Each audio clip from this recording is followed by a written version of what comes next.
In today's video, I'm going to teach you how to delete your account in Figma.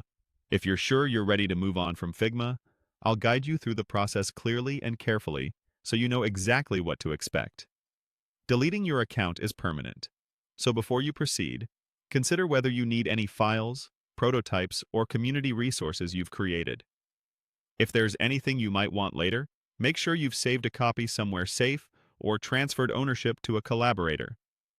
Start by opening Figma, either in your web browser or the desktop app, and make sure you're on the main home screen where you can see your recent files and teams. From here, look to the upper left corner. You'll see your profile, usually shown as your avatar or initials. Click that profile area to open your account menu. In the menu that appears, choose Settings. This will take you to your account settings page, where you can manage things like your profile details, preferences, and various account controls. We're heading to the section that handles account deletion. On this page, scroll down until you find the option labeled Delete Account. It's typically toward the bottom, and it may be grouped with other account and privacy controls. Click Delete Account. Figma will usually display a confirmation screen explaining what happens when you delete your account. Take a moment to read this carefully. It can include important notes about losing access to drafts, personal files, and any plugins or widgets linked to your account.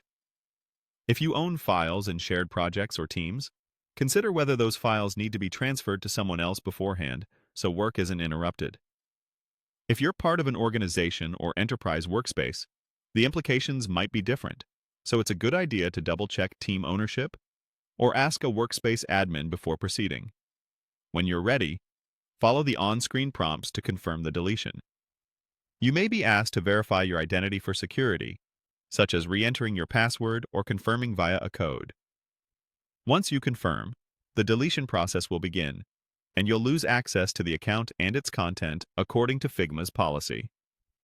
That's it. You've navigated to Figma, opened your profile menu, gone into Settings, and used the Delete Account option. If you only wanted to step away from a team or stop receiving access, leaving a team or changing workspace memberships might be enough, but if your goal is complete removal, these steps do it. Thanks for watching, and take care as you manage your design data.